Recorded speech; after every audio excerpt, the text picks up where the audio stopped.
সবাইকে স্বাগত জানাচ্ছি টিভেন 24 টেলিভিশন আয়োজিত নিয়মিত অনুষ্ঠান আওয়ার ডেমোক্রেসি। আমি হাবিব রহমান আছি আপনাদের সাথে। অনুষ্ঠানটি শুরু করব ব্রেকিং নিউজ দিয়ে। ইরাক ও সিরিয়ায় ইরান সমর্থিত গোষ্ঠীর ওপর হামলা শুরু করেছে আমেরিকা। ইউএস সেন্ট্রাল কমান্ড এক বিবৃতিতে জানিয়েছে ইরাক ও সিরিয়ায় কমপক্ষে 85টি লক্ষ্যবস্তুতে হামলা চালানো হয়েছে। আজ শুক্রবার হামলা শুরুর পর বিবৃতিতে প্রেসিডেন্ট জো বাইডেন জানিয়েছেন এই হামলার মধ্য দিয়ে পাল্টা জবাব দেওয়া শুরু হলো। আমেরিকার সেনাদের উপর ইরাক ও সিরিয়ায় যেসব স্থাপনা থেকে হামলা চালানো হয়েছে সেখানে সুবিধাজনক সময়ে হামলা চালানো অব্যাহত থাকবে। এদিকে হামলার সিদ্ধান্তকে সঠিক বললেও পর্যাপ্ত বলে মনে করেন না সাবেক ন্যাশনাল সিকিউরিটি অ্যাডভাইজার জন বল্টন। ইরানের বিরুদ্ধে আরও কঠোর পদক্ষেপের প্রয়োজনীয়তার কথা বলেছেন তিনি। এদিকে গাজায় ইসরায়েল হামাস যুদ্ধ বলছেন, কিন্তু আসলে এটি জেনোসাইড। হিজবুল্লাহর সাথে ইসরায়েলের সেনার প্রায় সীমান্তে উত্তেজনা দেখা দিচ্ছে। অন্যদিকে রেড সিতে হুতিদের সাথে পাল্টা হামলা আমেরিকা ও মিত্রদের। কদিন আগে ইরাক ও সিরিয়ায় হামলা চালায় ইরান অথবা ইরান সমর্থিত গোষ্ঠী। সব মিলিয়ে পুরো মিডল ইস্ট অস্থিরতা বিরাজ করছে। আগামী রবিবার মিডল ইস্ট সফরে যাওয়ার কথা বলেছেন স্টেট সেক্রেটারি অ্যান্থনি ব্লিংকেন। সৌদি আরব, ইজিপ্ট, কাতার, ইসরায়েল এবং ওয়েস্ট ব্যাংকে যাবেন তিনি। বৃহস্পতিবার গতকাল এই সফরে থাকবেন তিনি। আগামী বৃহস্পতিবার সফরে থাকবেন তিনি। গত 7 অক্টোবর ইসরায়েলের হামাসের আক্রমণের পর এই প্রথম এই অঞ্চলে ব্লিংকেনের এটি পঞ্চম সফর। আরও বেশ কিছু গুরুত্বপূর্ণ বিষয় আছে, কিন্তু এটি ব্রেকিং নিউজ। এই সমস্ত আলোচনার জন্য আজ আমার সাথে স্যান ফ্রান্সিসকো থেকে যোগ দিচ্ছেন doctor Nusrat Rabbi, chair of the national institute of health NIH। আমার সাথে আরও আছেন নিউ ইয়র্ক থেকে Hasan Ferdous, journalist, writer and researcher. স্বাগত জানাচ্ছি আপনাদের দুজনকেই। অবস্থা বুঝতেই পারছি আমরা, খুব বেগতিক এবং ব্যাপক আকার ধারণ করছে। হাসান ফেরদৌস, আপনাকে দিয়ে আমি শুরু করব। মিডল ইস্টে কি বড় ধরনের যুদ্ধ শুরু হতে যাচ্ছে এবং আমেরিকা এতে কি সরাসরি জড়িত হয়ে গেল কিনা এখন? ধন্যবাদ হাবিব ভাই। নুসরাত আপা, আসসালামু আলাইকুম। এই ভয় সবসময় ছিল এবং এখনো আছে। মধ্যপ্রাচ্যে সামান্য ভুলের জন্য যে কোনো সময় বড় ধরনের যুদ্ধ বেঁধে যেতে পারে। বলা হচ্ছে যে 1973 সালের পরে মধ্যপ্রাচ্য এতটা উত্তপ্ত কখনোই ছিল না। তার কারণ শুধুমাত্র ইসরায়েল এবং হামাসের মধ্যে লড়াই নয়, ইতিমধ্যে অলরেডি জড়িয়ে পড়েছে অঞ্চলের প্রায় সবকটি দেশ কম বেশি। জর্ডান হামলা করছে সিরিয়াতে, সিরিয়ার উপর হামলা হচ্ছে ফ্রম ইসরায়েল, ইরান আক্রান্ত হচ্ছে, হুতির আক্রমণ, সব মিলে 5-7টা দেশ, এমনকি আমাদের দক্ষিণ এশিয়ার পাকিস্তানও এই এই এই এই আগ্নেয়গিরির মতো যে সংকট তৈরি হয়েছে তাতে জড়িয়ে পড়েছে। ফলে উত্তর হচ্ছে যে যুদ্ধ বড় আকার হওয়ার প্রবল সম্ভাবনা আছে। তবে এটা মাথায় রাখতে হবে যে শেষ যে আক্রমণটা হচ্ছে যুক্তরাষ্ট্র তা বলেছে যে তারা টার্গেটেড 85টা টার্গেটের উপরে তারা হামলা চালিয়েছে এবং কত ক্ষয়ক্ষতি আমরা জানি না। এর মূল লক্ষ্য হচ্ছে ইরান সমর্থিত মিলিশিয়াদের উপরে হামলা করা সিরিয়াতে, জর্ডানে এবং ইরাকে। মিনওয়াইল আপনারা দেখেছেন যে ইরান থেকে বলেছে যে ভাই আমরা কিন্তু জড়িত নেই, এর সাথে যে হামলাতে জর্ডানে 3 জন মারা গেছে আমেরিকান, তার সঙ্গে আমরা জড়িত নেই, we don't control this proxies. একই কথা বলেছে কিন্তু যে এই প্রক্সি বা যে মিলিশিয়ার নামে অভিযোগ উঠেছে তারা বলেছে যে আমরা আর আক্রমণ করব না, মানে ভয় পেয়ে গেছে। এখন তো নির্বাচনের সময় প্রেসিডেন্ট বাইডেনকে একটা পাল্টা হামলা করতেই হবে, এটা বোঝানোর জন্য যে তিনি মার্কিন জানমালের ক্ষতি হয়েছে তিনি আনচ্যালেঞ্জ দেবেন না। এটা একটা পলিটিক্যাল গেম চলছে এই মুহূর্তে। এই গেমের একমাত্র লাভ ইসরায়েলের। ইসরায়েল যুদ্ধ করছে, যুদ্ধ চালাচ্ছে, ধ্বংস করে দিচ্ছে গাজাকে, এবং তার মূল লক্ষ্য হচ্ছে এই মুহূর্তে যুদ্ধটাকে সম্প্রসারিত করলে আইসিজের যে রুলিংটার আশা করছি আমরা, তার থেকে দৃষ্টি সরে যাবে বিশ্ববাসীর। সবাই ফোকাস করবে এই সম্প্রসারিত যুদ্ধের উপরে। ফলে আমি আবারও বলি যে যুদ্ধের প্রবল সম্ভাবনা আছে যদি না আমাদের সকল পক্ষ রেস্ট্রেইন হন, নিজেদেরকে সামলে নিতে পারেন। এবং আমার ধারণা যে প্রেসিডেন্ট বাইডেন নিজে যুদ্ধের পক্ষে নন, তার সামনে নির্বাচনের মধ্যে তিনি আরো একটা যুদ্ধে জড়িয়ে পড়তে কোনোভাবেই চাইবেন না। আমেরিকা অলরেডি ইউক্রেনে, ইসরায়েলের সঙ্গে গাজাতে জড়িয়ে আছে, তার পক্ষে মোটেই লাভজনক নয় এই মুহূর্তে আরো একটা যুদ্ধ করা। কিন্তু তাকে একটা কিছু করতেই হবে পলিটিক্যাল কারণে, এবং সেটা তিনি করেছেন। এবং আমার ধারণা যে আমরা আগামীকাল পরশু আরো 2-3টি আমরা হামলা দেখব, মূলত এই সমস্ত ইরানিয়ান প্রক্সিদের উপরে টার্গেটেড অ্যাটাকস। জি, ধন্যবাদ আপনাকে। আমি আরো বেশ কিছু আপনি প্রেসিডেন্ট জো বাইডেনের এবং ইলেকশন ইয়ারের কথা নিয়ে এসেছেন, এবং আমরা জানি গতকাল প্রেসিডেন্ট বাইডেন ছিলেন মিশিগানে। এই ব্যাপারটি তো ব্যাপক আলোচনা করব আমরা, কিন্তু এই প্রশ্নের উপর এই আমেরিকার যে 85টি লক্ষ্যবস্তুর উপরে হামলা, এটি এবং ইরান, এই ব্যাপারের উপরে থাকবো আর কিছুক্ষণ। আমি তার আগে লয়েড অস্টিন গতকাল কি বলেছিলেন সেটি আমরা একটু দেখে নিব। Dangerous moment in the Middle East. We will continue to work to avoid a wider conflict in the region. That was Secretary of Defense Lloyd Austin. আমি যাব নুসরাত রাব্বী আপনার কাছে। একটি ব্যাপার আমরা খেয়াল করলাম যে সেটি হচ্ছে পরিষ্কার করে বলা হচ্ছিল না কোথায় আক্রমণ করা হবে। আমরা এখন জানি 85টি লক্ষ্যবস্তুতে আক্রমণ করা হয়েছে। সরাসরি ইরানকে আক্রমণ করা হয়নি, এটি একটি লক্ষণীয় ব্যাপার। যদি করা হতো তাহলে কোথায় পরিস্থিতি যে পৌঁছাতো সেটি বলা বাহুল্য।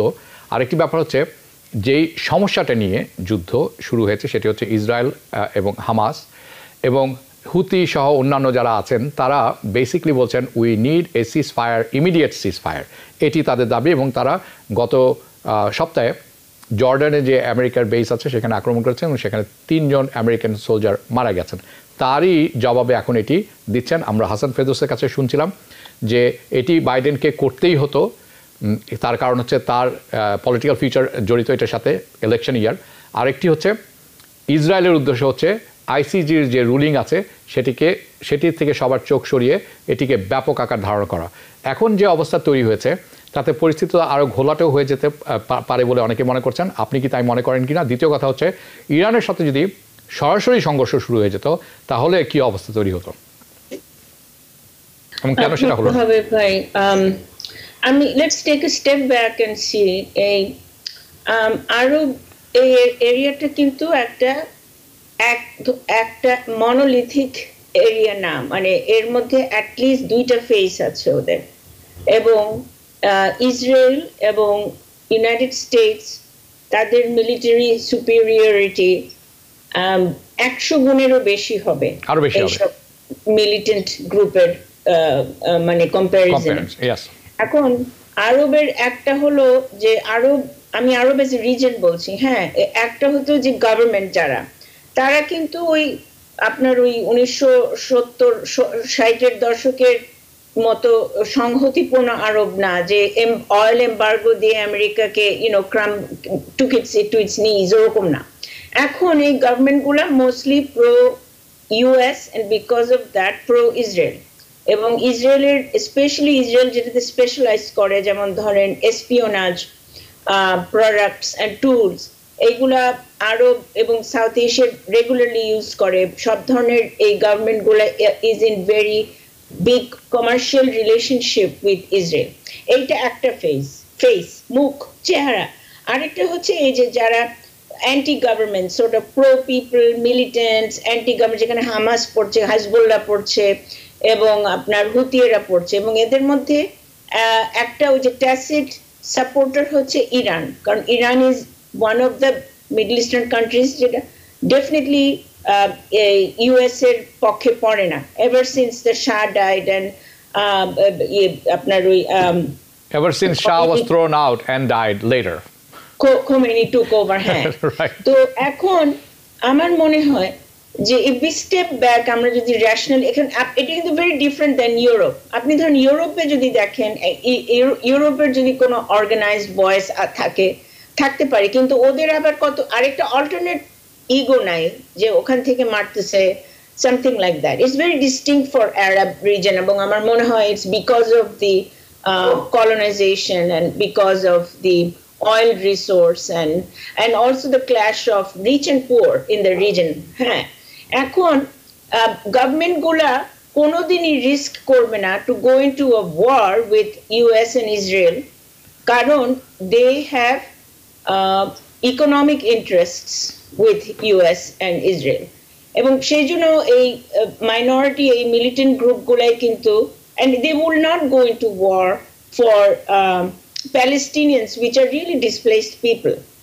তো এই এদের সাপোর্টে ওই মিলিটেন্টরাই আসছে। সো আমার মনে হয় they will continue to do this types of things against আপনার ইউএস সার্ভিসম্যান বা camps and the western interest against US will retaliate. এখানে দুইটা শিপ নিয়ে আসছে এবং মানে উই শুডন্ট সে যে ইউএস কিছু করবে না। If we are rational they will do it. কারণ আমি যেটা দেখছি, tell me if you disagree or agree, যে ইউএস কিন্তু পুরাপুরি ইসরায়েলকে সাপোর্ট দিয়ে যাচ্ছে ফ্রম বিগিনিং টু এন্ড, এবং এটার কোনো মানে কোনো ব্যালেন্স নেই। এটা আমি দেখছি দেয়ার ইজ নো ব্যালেন্স। ইয়া, আমি মানে নগ্ন সাহায্য যেটিকে বলে, যে কোনো রাগ ঢাক না করে, এবং পৃথিবী একদিকে তারপরে ইউএস আরেক দিকে, এবং তাদের যে সমর্থন একেবারে অন্ধ সমর্থন, এ ব্যাপারে আমার মনে হয় the staunchest supporter of Biden or US they will also agree যে এই নেকেড সহায়তা যে দিচ্ছেন এটি সভ্যতা, ভব্যতা, বর্বরতাকে ছাড়িয়ে যাচ্ছে। আমি আপনার সাথে একমত এই ব্যাপারটিতে। আমি প্রসঙ্গের একটু পরিবর্তন করব, যাব ব্যাটল গ্রাউন্ড মিশিগানে। বৃহস্পতিবার battleground state Michigan United Auto Workers Union সদস্যদের সাথে দেখা করেছেন প্রেসিডেন্ট জো বাইডেন। সেখানে তিনি কর্মসংস্থান বৃদ্ধি, মুদ্রাস্ফীতি কমে আসা, অর্থনৈতিক অগ্রগতি সহ নানা বিষয় নিয়ে কথা বলেছেন। কিন্তু ইসরায়েল প্যালেস্টাইন প্রসঙ্গটি এড়িয়ে যান, একটি কথা বলেন, not once. I watch the whole thing. Swing state মিশিগানে 300,000-এর বেশি আরব আমেরিকান এবং মুসলিম জনসংখ্যা রয়েছে। গত প্রেসিডেন্ট নির্বাচনে মিশিগানে ট্রাম্পকে অল্প ব্যবধানে হারিয়েছিলেন, এবং মিশিগানের মুসলিম ভোটারের 64% বাইডেনের পক্ষে ভোট দিয়েছিলেন, 64%। কিন্তু গাজা পরিস্থিতির কারণে স্টেটটির মুসলিম ভোটারদের বড় অংশ এবার বলছেন তারা বাইডেনকে ভোট দেবেন না। তার বেশ কিছু অংশ আমি তুলে ধরবো কিছুক্ষণের মধ্যেই। এমনকি ডিয়ারবরের মেয়র আবদুল্লাহ মাহমুদ, তিনি একজন ডেমোক্রেট, তিনিও প্রেসিডেন্ট বাইডেনের ক্যাম্পেইন ম্যানেজারের সাথে কথা বলতে রাজি হননি, দেখা করেননি, কারণ প্রেসিডেন্ট বাইডেন প্রশাসন গাজায় ইসরায়েলের হামলাকে সমর্থন করে যাচ্ছেন নির্বিচারে। আমরা মাহমুদের বক্তব্যটি একটু দেখে নেব, তারপর আমি যাব এই প্রশ্নে। Michigan has a large Arab American and Muslim population. Khalid Tourani, who helped launch the Abandon Biden movement, says that won't work. They say they are willing to have another Trump term if it sends the message to politicians over the long term. ওকে, আমি হাসান ফেরদৌস আপনার কাছে যাব। আগামী president নির্বাচনে যদি বাইডেনের হাত থেকে মিশিগান ছুটে যায়, তাহলে কতটা খেসার দিতে হতে পারে ডেমোক্রেটিক দলকে এবং বাইডেনকে? আমি ভাই এই নিয়ে আমরা আগে কথা বলেছি। আপনারা জানেন যে এবারে নির্বাচন আসলে ঘুরে ফিরে 5টি বা 6টি ব্যাটল গ্রাউন্ড স্টেটস দিয়ে হবে। গতবারের নির্বাচন বাইডেন সাহেব জিতেছিলেন লিটারালি 46,000 ভোটসের ব্যবধানে। এই পাঁচটি ব্যাটল গ্রাউন্ড স্টেটসে এত সামান্য ব্যবধান ছিল যে মাত্র 46,000 ভোটের ব্যবধানে ট্রাম্প হেরেছিলেন, বাইডেন জিতেছিলেন। তারপর দেখ জর্জিয়াতে বাইডেনের ডিফারেন্স হচ্ছে মাত্র 12,000 ভোট। জর্জিয়াতে প্রায় 70,000 মুসলমান এবং মুসলিম এবং আরব ভোটস আছে। তাদের যদি 50% বলে ভোট দেবো না তোমাকে আমরা, বাইডেন বলে হার্ড টাইম উইনিং ইলেকশনস। এবং মিশিগানে আপনারা জানেন, একটু আগে শুনলাম আমরা, তারা ক্যাম্পেইন শুরু করেছে অ্যাবান্ডন বাইডেন। এবং শুধুমাত্র মিশিগান নয়, প্রতিটি ব্যাটল গ্রাউন্ড স্টেটসে significant number of Muslims and Arabs বাস করে, যারা literally furious at Biden's foreign policy. Biden যেভাবে বিয়ার হাত দিয়েছে নেতানিয়াহুকে, এটা কেউ পছন্দ করেনি, ইনক্লুডিং প্রোগ্রেসিভ ডেমোক্র্যাটস। শুধুমাত্র মুসলমানরা নয়, প্রোগ্রেসিভ ডেমোক্র্যাটসরা একই কথা বলেছে। প্রমিতা জয়পাল ফর এক্সাম্পল শক্ত ভাষায় সমালোচনা করেছে প্রেসিডেন্ট। আমাদের বার্নি স্যান্ডার্স শক্ত ভাষায় সমালোচনা করেছে মার্কিন নীতির, শর্ত আরোপ করার কথা বলেছে। ব্যাপারটা বাইডেন নিজেও বোঝেন। বাইডেন সে কারণে দুটো কাজ তিনি করেছেন, আপনারা দেখেছেন। প্রথমত রিচ আউট তিনি করেছেন, যোগাযোগ করেছেন, কথা বলেছেন। গত 28 ডিসেম্বর তিনি লোক ডেকেছিলেন, তার 8 অক্টোবর তিনি হোয়াইট হাউসে মুসলমান নেতাদের ডেকেছিলেন, এবং সেখানে তিনি ক্ষমা চেয়ে literally apologised for his words, not his action, for his words. এটা 1 নম্বর। 2 নম্বর, আপনারা দেখেছেন যে দুদিন আগে, এটা গতকাল লিটারালি, প্রেসিডেন্ট বাইডেন পশ্চিম তীরে 4 জন ইসরায়েলি সেটলারের বিরুদ্ধে স্যাংশনস আরোপ করেছে। আমি এই প্রসঙ্গটা আসবো, কারণ এই প্রসঙ্গে আমার কাছে স্পেসিফিক প্রশ্ন আছে। উনি এটা কেন করছেন? উনি in response to the growing anger among Muslims Arab. তিনি বলার চেষ্টা করছেন আমি তো করছি ভাই, দেখো আমি করছি, কিন্তু আসলে তিনি কি করছেন? উত্তর হচ্ছে না। তার প্রমাণ হচ্ছে যে মার্কিন যুক্তরাষ্ট্র এখনো কংগ্রেসকে এড়িয়ে ইসরায়েলের জন্য অস্ত্র শস্ত্র মিউনিশন স্পেশালি সরবরাহ করতে, এবং এই মিউনিশন দিয়ে কিন্তু এই যে গাজায় আপনি বললেন গণহত্যা হচ্ছে, জাতীয় হত্যা হচ্ছে, জাতীয় হত্যা ঘটছে কিন্তু এই আমেরিকার অস্ত্র দিয়েই। ফলে যে জাতীয় হত্যার জন্য আমরা এখন দোষী সাব্যস্ত করছি ইসরায়েলকে, একইভাবে কিন্তু আমরা বাইডেন প্রশাসনকেও দোষী সাব্যস্ত করতে পারি। ফলে আমার ধারণা যে এই নির্বাচনে যদি বাইডেন প্রশাসন বড় রকমের মোড় পরিবর্তন না করে, তার খেসারত তাকে দিতে হবে নভেম্বরের নির্বাচনে। জি, ধন্যবাদ আপনাকে। আমি পরবর্তী প্রশ্নে যাওয়ার আগে আমি দুটি ক্লিপ দেখতে যাবো, কারণ এটা আমাদের আলোচনার জন্য খুবই প্রাসঙ্গিক। চলুন প্রথমটি দেখে নিই। And for us, the lives of Palestinians should not be measured simply in poll numbers. ওকে, এর পরবর্তীতে আরেকটি ক্লিপ আমরা দেখব। আমি মিশিগানে ছিলাম মাস 2 আগে, অটো ওয়ার্কার্স স্ট্রাইক কভার করছিলাম TVN24-এর পক্ষ থেকে। আমাদের টিম ছিল সেখানে। আমি দেখাতে চাই যে যদি আমরা দেখতে পারি, আমাদের কাছে প্রডিউসারের কাছে যদি থেকে থাকে। Police keeping pro-Palestinian activists far away from President Joe Biden. They say if Biden could see this, he would know he's lost their vote. পরবর্তীতে যেটি আমি দেখতে যাব, খুব পরিষ্কার করে বলছি, আমাদের টিম ছিল মিশিগানে। আমরা কি সেটি দেখতে পারি? Okay, so this is war I was in Michigan covering auto workers. আরেকটি ছবি আছে, আমি যদি সেটিও দেখাতে খুব কষ্টসাধ্য না হলে, হ্যাঁ ধন্যবাদ। কিন্তু যেই অটো ওয়ার্কার্সদের কথা বলছি, I was personally there, I love them, I have a lot of respect for them. এই অটো ওয়ার্কারে যখন বাইডেন কথা বলছিলেন, সেই ক্লিপটি আমি একটু দেখতে চাই এখন, যদি সম্ভব হয় দেখানো ফুল স্ক্রিনে। শেষের যেই আমরা ভিডিওটি দেখছিলাম সেটি কি দেখতে পারি? ওকে, প্রডিউসার কাজ করছেন আমাদের টিমের সাথে, আমরা চেষ্টা করছি সেটি দেখানোর। কারণ দিস ইজ ভেরি ইম্পর্টেন্ট। কেন ইম্পর্টেন্ট? যাদের কাছে গিয়েছিলেন উনি, তারা সেখানেও তিনি কিন্তু বিপদের মুখে পড়েছিলেন। আপনার প্রথম যেই ক্লিপটি দেখছিলেন সেটি হচ্ছে ডিয়ারবর্ন মিশিগানের mayor Abdullah Mahmoud. He was the first Arab American mayor of that city, এবং উনি যেটি বলছেন খুব শক্ত ভাষায়, খুব পরিষ্কার ভাষায় বলছেন। সো রাস্তায় যেটি আমরা দেখতে পাচ্ছি, রাজপথে যেটি আমরা দেখতে পাচ্ছি, সাধারণ মানুষের যে ফ্রাস্ট্রেশন, এটি কিন্তু এখন উপরের লেভেল, অর্থাৎ মেয়র পর্যায়ে পৌঁছেছে। আমরা যদি পরবর্তী ক্লিপটি যদি দেখতে পারি খুব তাড়াতাড়ি, তাহলে খুব ভালো হবে। Just a few days ago, as UAW was one of the earliest to endorse a ceasefire. ওকে, নুসরাত রাব্বী, আপনার কাছে আমি যাব। যেটি আপনি মেয়রের কথা শুনছিলেন ডিয়ারবর্ন মিশিগানের, এবং আমরা একটি খুব আমরা প্রোটেস্টও দেখছিলাম। সেখানে রায়েট গিয়ারে পুলিশ হাজির হয়েছেন, এবং খুব আশেপাশে কোথাও যেতে দেওয়া হয়নি, এবং আগে থেকে কখনো জানানো হয়নি যে প্রেসিডেন্ট বাইডেন কোথায় যাবেন। তারপরও ইউএইর ভেতরেই কিন্তু যখন উনি কথা বলছিলেন, এই প্রোটেস্ট শুরু হয়ে গেছিল ফিলিস্তিনের ব্যাপারে। আপনি কি মনে করেন এখান থেকে বাইডেন পুনরুদ্ধার করতে পারবেন তার ইমেজকে? এটি কি মনে করেন আপনি? না, আমার মনে হয় সে পারবে না, কারণ তার support for Israel Trump's everything else. মানে এটার চেয়ে মোর ইম্পর্টেন্ট বোধহয় তার কাছে কিছুই নাই। এই প্রেসিডেন্ট 2টা ওয়ার স্টার্ট করেছে এবং পুষতেছে। একটা হলো ইউক্রেনের, যেটা, আরেকটা হচ্ছে গাজার। এখানে ডিপ্লোম্যাসির বিরাট একটা ভূমিকা ছিল, অ্যান্ড তো সে একটা রিস্কি গেম প্লে করছে এখানে।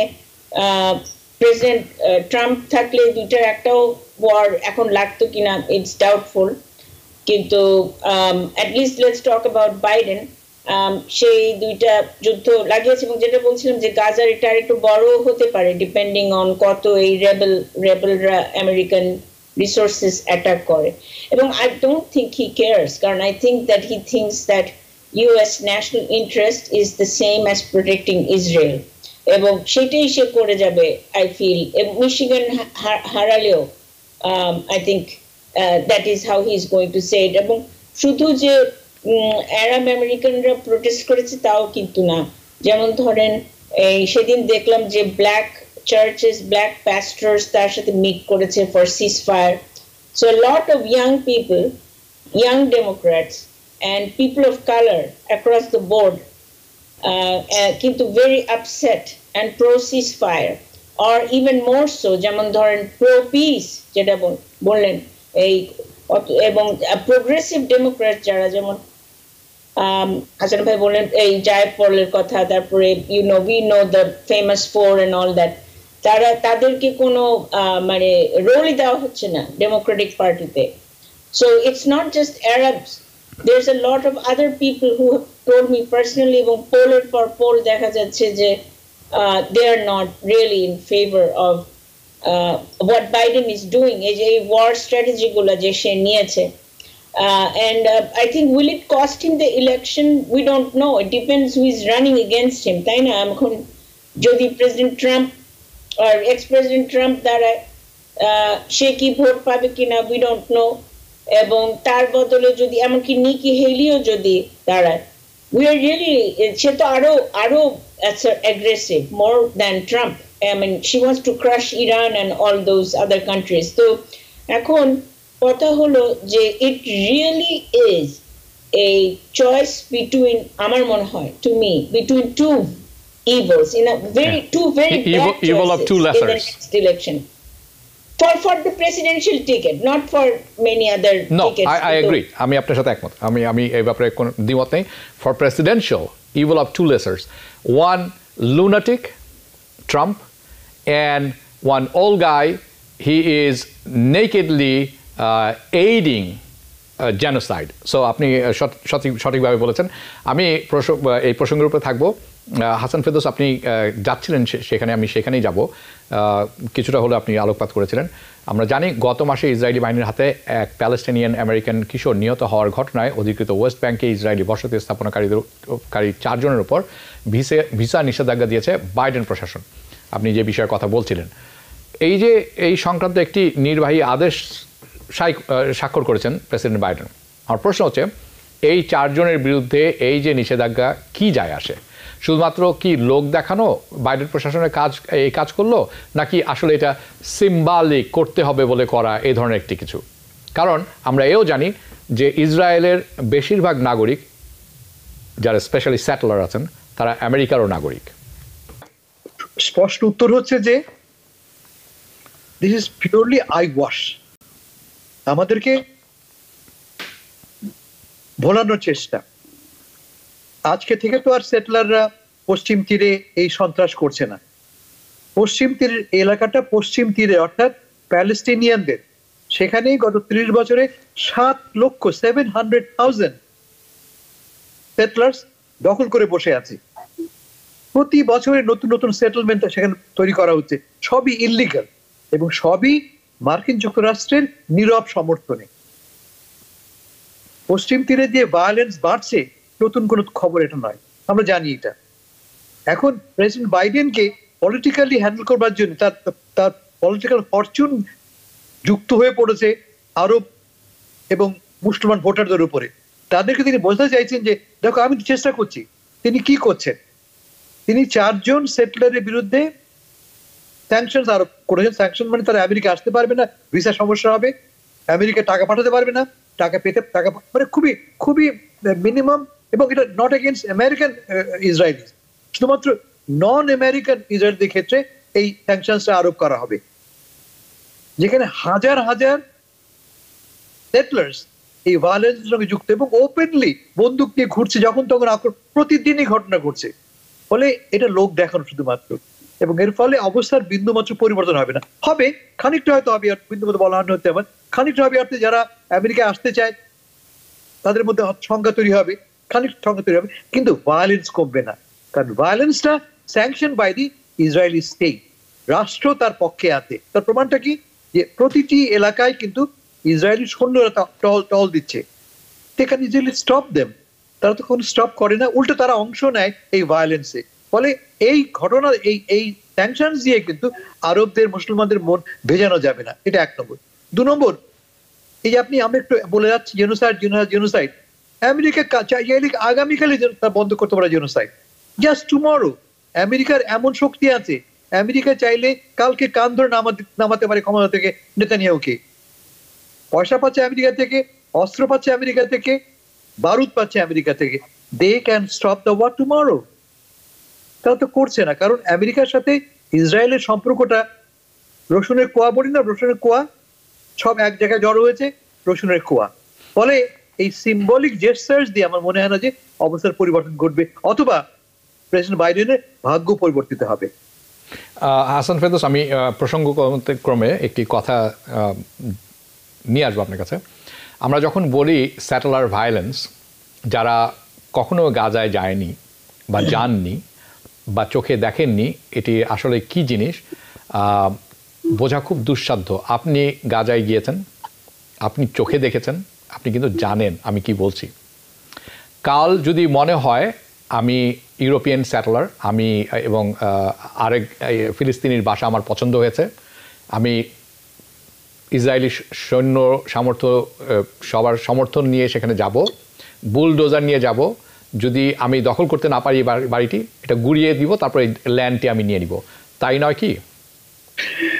এর সঙ্গে যুক্ত করেন আপনি ইসরায়েলি সরকারের ভূমিকা, যেটা প্রথমে তারা করে, ইসরায়েলি গভর্নমেন্ট অ্যানাউন্স করে যে এলাকাটা আমরা নতুন সেটেলমেন্ট করব, তারা স্যাংশন করে আরো 5,000 বাড়ি হবে এখানে, জায়গাটা প্যালেস্টিনিয়ানদের। বসতি, মানুষজন বাস করছে বছর পর বছর, 600 বছর ধরে, 1000 বছর ধরে তারা বাস করছে। হঠাৎ করে ঘোষণা করা হলো যে এই এলাকাটা আমরা দখল করব, এখানে আরো 500 ইহুদি সেটেলমেন্ট বা হাউজিং তারা করবে। আপনারা জানেন 2 বছর আগে বাইডেন প্রশাসন খুব চাপ দিয়েছিল ইসরায়েলকে যাতে করে নতুন এক্সপ্যানশন না করা সেটেলমেন্ট, নেতানিয়াহু তা শোনেনি। এখন যিনি মন্ত্রী, ইসরায়েলের সেটেলমেন্ট মন্ত্রী, সবচাইতে দক্ষিণপন্থী এবং তিনি ওপেনলি ফ্যাসিস্টিক আইডিয়া পোষণ করেন। তার দাবি কি যে পুরো পশ্চিম তীর এবং গাজা থেকে সকল প্যালেস্টিনিয়ান সরে যেতে হবে। এই অবস্থায় পৌঁছেছি আমরা জেনোসাইড বলি, তার মূল ব্যাপারটা কি? তার মূল ব্যাপারটা হচ্ছে যে পুরো একটা জাতিকে নিশ্চিহ্ন করা, এবং এই যে ক্রমান্বয়ে নিশ্চিহ্ন হয়ে যাচ্ছে প্যালেস্টিনিয়ানরা, তাতে আমি বলবো স্পষ্টভাবে মার্কিন সরকার আজ থেকে নয়, ফ্রম ডে ওয়ান জড়িত। তাদের সমর্থনে, তাদের অস্ত্রে, তাদের অর্থে এই কাজ চলছে। ফলে বাইডেন সাহেব, আমাদের ব্লিংকেন সাহেব দু কথা বলে আমাদের মন ভেজাবেন, আমার মনে হয় না তাতে কোনো কাজ দেবে। তবে মাথা রাখতে হবে যে এই যে সংহতি আন্দোলন শুরু হয়েছে, আপনি লক্ষ্য করে দেখবেন যে বাংলাদেশে হচ্ছে, মালয়েশিয়া হচ্ছে, বলিভিয়াতে হচ্ছে, ইজিপ্টে হয় না, ওমানে হয় না, জর্ডানে হয় না। আরব দেশগুলিকে ইনভলভ হতে হবে। যদি না আরব সংহতি এর সঙ্গে সম্পৃক্ত না হয়, তাহলে কিন্তু চাপ তৈরি হবে না।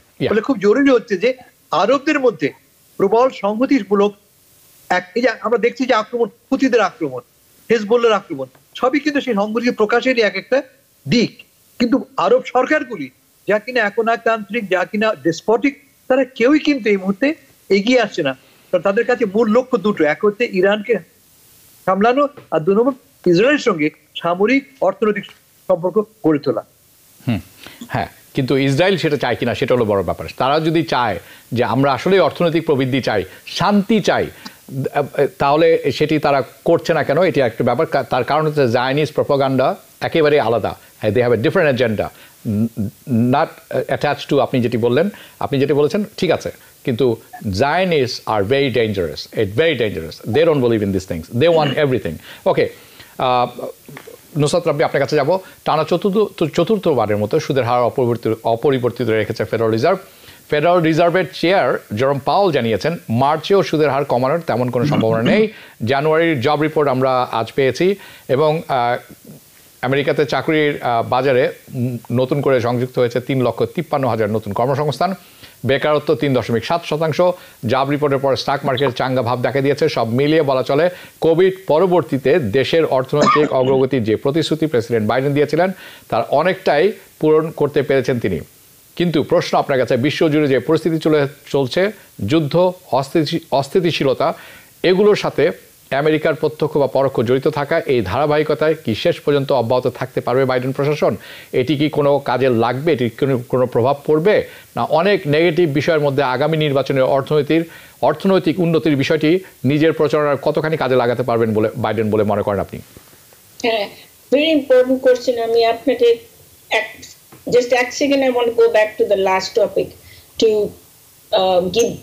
add my final comment, যেটা টোটালি এগ্রি করব হাসান ভাই যেটা বললেন। And one thing again, এই গাজার ব্যাপারে কিন্তু আমেরিকার এটা ফার্স্ট ওয়ার না। America has repeatedly fought genocides, supported, aided and abetted. এটার নাম হচ্ছে নিওকলোনিয়ালিজম। কলোনিয়াল রুল যেমন অন্যান্য রিজনে গিয়ে টেক ওভার করা, যেমন ইন্ডিয়া সাবকন্টিনেন্টে, এটা এখনো চলছে। And America is still doing it. Maybe any superpower will do it. Russia কিন্তু করার চেষ্টা করছে ইউক্রেনের উপরে। So this is not new and they will continue to do it. We just have to find the people's voice. সব দেশেই কিন্তু people's voice আছে, এবং that I feel is mighty and powerful. এবং ওইখান থেকে solution আসবে একদিন for this displaced people. আচ্ছা, এখন ইকোনমির যে কথাটা আপনি বলছেন, যে মানে is it a good sign? You know, is it going to save him? হ্যাঁ, এই যে jobs যে added হয়েছে, এবং এটা can he exploit that to win? He will definitely use that, কারণ দেখছি যে the media has characterized it as a very good step. আমি জানি অনেক মানুষকে যারা এখনো jobless actually. So I find this statistic to be quite interesting, যে এখন কতটা সেটা ডেমোক্রেটরা ইঞ্জিনিয়ার করেছে I don't know. What would have been more strong is এই যে রেট যদি কাটা যেত, কারণ nobody can afford to buy a house right now. ওখানে কিন্তু এখনো আমরা স্টাক মার্চের আগে, এবং মনে হয় না কোনো ওই interest rates will come down. এবং if you remember ট্রাম্পের সময় we were at a record low. I mean, I remember mortgage rate 0%. হ্যাঁ 0%. হ্যাঁ 0%, 2 to 3%। ওই সময় ওই জায়গায় আমরা হয়তো কোনোদিনই আর ফেরত যাবো না, দ্যাটস ফাইন। কিন্তু এখনো ইটস কোয়াইট হাই, এবং এই ইনভেন্টরি কিন্তু শিফট হচ্ছে না বিটুইন বায়ার এন্ড সেলার। এখানে স্ট্যাগনেশন রয়েছে, এন্ড এগুলো কিন্তু প্রেসিডেন্সিয়াল ডিবেটে আসবে। এই ইকোনমিটা বারবারই আসবে, এবং আপনি যে বলেন is it important, yes it is important, it's important how he has done. এবং আমার মনে হয় যে there is a diversity of opinion. অনেকে মনে করে যে Bidenomics is transformative, R there are skepticals, যেমন আমার মতো মানুষ, we are skeptical, and this is different from Gaza, যে veterans রা খেতে পাচ্ছে না, women and children are going hungry, people are moving into vans, তারা বাসা কিনার বা বাসার রেন্ট দেওয়ার আমেরিকানদেরই টাকা নাই। That is a situation that has not been solved for multiple presidencies. So oikhane I don't feel we are doing well in this country. For a country that has so much money, there is too much poverty in this country still. Ekhane class base jodi dekhen, this is not going well, ebong ekhane take proshner uttor dite hobe. আমি আপনার সাথে একমত, আমিও sceptic, কারণ আমি আজ সকালে যে জব রিপোর্ট বেরিয়েছে, কর্মসংস্থান রিপোর্ট, সেটি দেখছিলাম, এবং বেশ কয়েকটি জায়গায় আমার চোখ পড়েছে, এবং দ্য নাম্বারস আমি বলবো না ইনফ্লেটেড, বাট কিছু আছে যেটি আপনি যদি দেখেন কি পরিমাণ লোক কর্মসংস্থানে আছেন, কি পরিমাণ লোক কাজ খুঁজছেন, এবং কি পরিমাণ লোক কাজে আর ফেরতে যাননি, সেটি যদি যোগ করেন আপনি, এবং যাননি এবং খুঁজছেন, যার জন্য দ্য আনএমপ্লয়মেন্ট রিমেইন লো 3.7%, এবং সেটি আমার হিসাব মতে গত বছরের 6,45,000 হবে। That's more than 500,000। কাজেই আপনার যে সন্দেহ আছে নাম্বারটি নিয়ে, সন্দেহটি অমূলক না। আমি অ্যাকচুয়ালি কাজ করছি এই রিপোর্টটি নিয়ে, আগামী সপ্তাহে আমি হয়তো এটি প্রতিবেদনটা নিজেই তৈরি করতে পারবো এবং সেটি সবার সামনে আলোচনা করবো। বাট দ্য নাম্বারস, আরেকটি ব্যাপার আমার কাছে সন্দেহ মনে হচ্ছে, যদি ইকোনমি এতই ভালো থাকে, এবং আমি রিপোর্ট দেখছিলাম যে জিডিপির ফার্স্ট কোয়ার্টার হবে 2.4% প্রবৃদ্ধির হার, যদি তাই হয়ে থাকে তাহলে আপনাকে ইন্টারেস্ট রেট কেন কমাতে হবে? So it's not matching my expectation. আপনি একেবারে সঠিক বলেছেন। আমি প্রসঙ্গের পরিবর্তন করব, যাব একটি বাংলাদেশের প্রসঙ্গে, এবং হাসান ফেরদৌস আপনার কাছে যাব আমি। দুর্নীতির মাত্রা কোন দেশে কেমন সে সম্পর্কে ধারণা দিতে প্রতি বছর প্রতিবেদন প্রকাশ করে জার্মানির বার্লিন ভিত্তিক আন্তর্জাতিক সংস্থা ট্রান্সপারেন্সি ইন্টারন্যাশনাল। বিদায়ী গত বছরের 2023 সালের জন্য দুর্নীতির ধারণা সূচক প্রতিবেদন প্রকাশ করেছে তারা। সেই প্রতিবেদনের তথ্য অনুযায়ী দুর্নীতির মাত্রা বিশ্বের যেসব দেশে সবচেয়ে বেশি, তার মধ্যে বাংলাদেশের অবস্থান 10ম। আমরা এক ধাপ এগিয়েছি খারাপের দিকে, ভালো দিকে না। এর আগে 2022 সালে বাংলাদেশের অবস্থান ছিল 22তম। ট্রান্সপারেন্সি ইন্টারন্যাশনালের টিআই প্রতিবেদনের তথ্য অনুযায়ী যেসব দেশে গণতন্ত্র নেই যেসব দেশের কর্তৃত্ববাদী শাসন রয়েছে সেসব দেশের চেয়েও বাংলাদেশের দুর্নীতির মাত্রা আরও বেশি। সো আমার প্রশ্ন হচ্ছে হাসান ফেরদৌস, আপনার কাছে।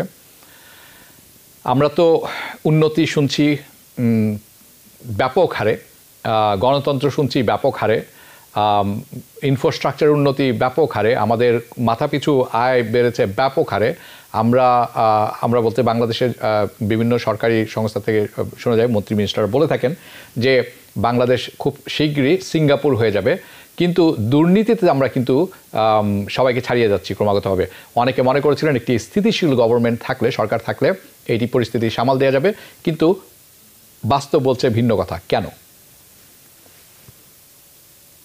আপনি মিউটে আছেন। হাবিব ভাই, পৃথিবীর সব দেশে কিন্তু সংগ্রামের ভিতর দিয়ে আগায়। আমাদের দেশ দেখেন মার্কিন যুক্তরাষ্ট্র, আমাদের এত পুরনো গণতন্ত্র, অথচ আমরা বলছি আমাদের গণতন্ত্র হুমকির মুখে। আমরা কি বলছি? আমাদের নির্বাচন ব্যবস্থায় ডিফেক্টিভ। আমেরিকার মতো দেশ যদি এই অবস্থায় পৌঁছয়, তাহলে বাংলাদেশকেও তো, বাংলাদেশ যদি সমস্যার ভিতর দিয়ে যায়, অবাক হওয়ার কিছু নেই। আমাদের, আপনি লক্ষ্য করেছেন বাংলাদেশের সরকারি দলের সেক্রেটারি জেনারেল বলেছেন আমাদের তিনটা সমস্যা, আমাদের একটা অর্থনৈতিক, একটা রাজনৈতিক, একটা কূটনৈতিক। আমি এর সঙ্গে যুক্ত করি এই যে দুর্নীতি, যা কিনা আসলে শুধু অর্থনৈতিক নয়, সামাজিকও, আমি সেটাও অ্যাড করতে চাই। আমি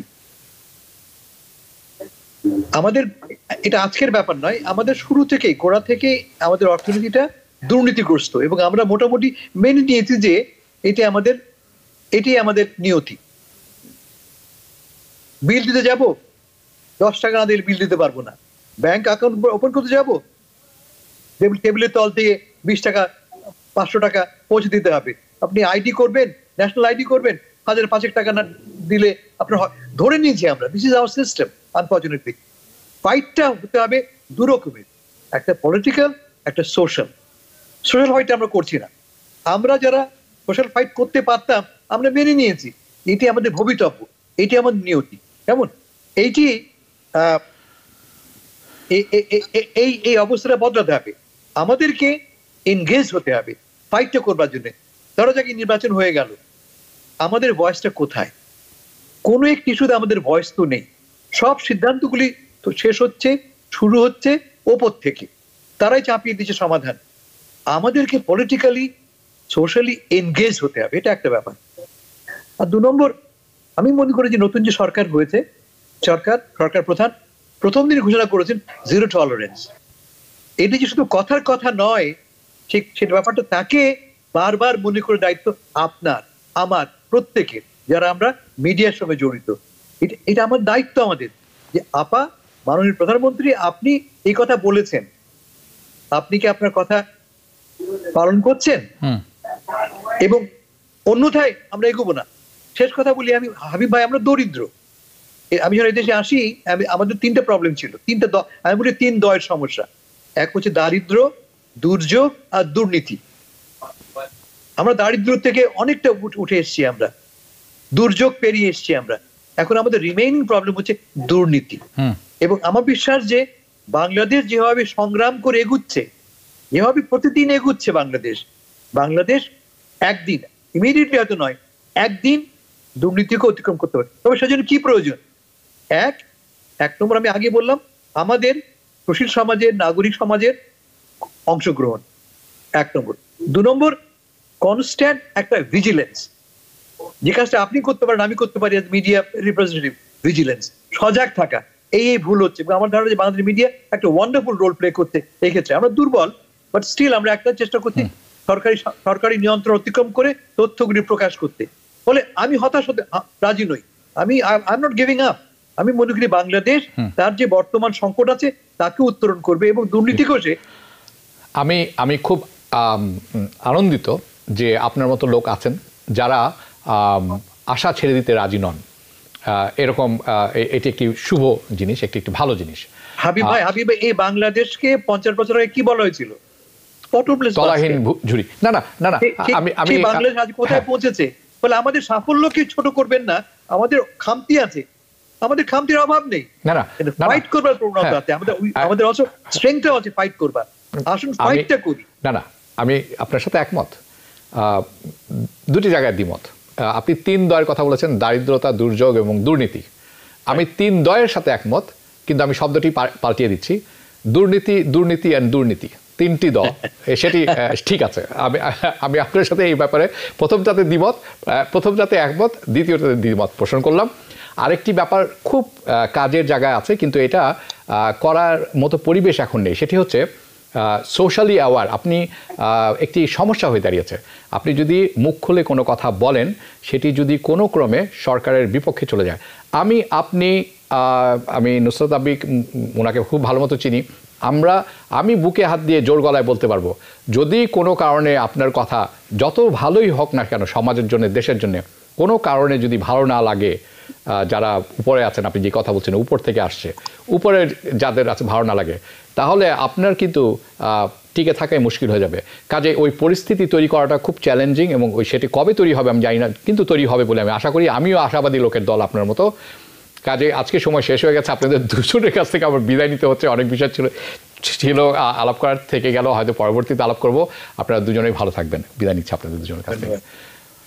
দর্শক, আশা করি অনুষ্ঠানটি ভালো লেগেছে। যদি ভালো লেগে থাকে জানাবেন। বিভিন্ন জিনিস আলোচনা করেছি আজকে, আপনাদের মতামত আমি জানতে চাবো। যদি সময় সুযোগ হয় জানাবেন, কমেন্ট সেকশন আমি দেখে থাকি। যেখানে থাকবেন ভালো থাকবেন, সুস্থ থাকবেন, নিরাপদে থাকবেন। দেখা হবে পরবর্তী অনুষ্ঠানে। শুভরাত্রি।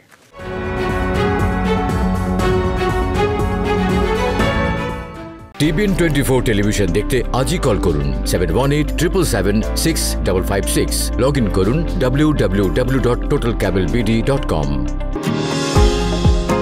নিউ ইয়র্ক থেকে সম্প্রচারিত TBN 24 টেলিভিশন বিশ্বজুড়ে বাঙালির কণ্ঠস্বর।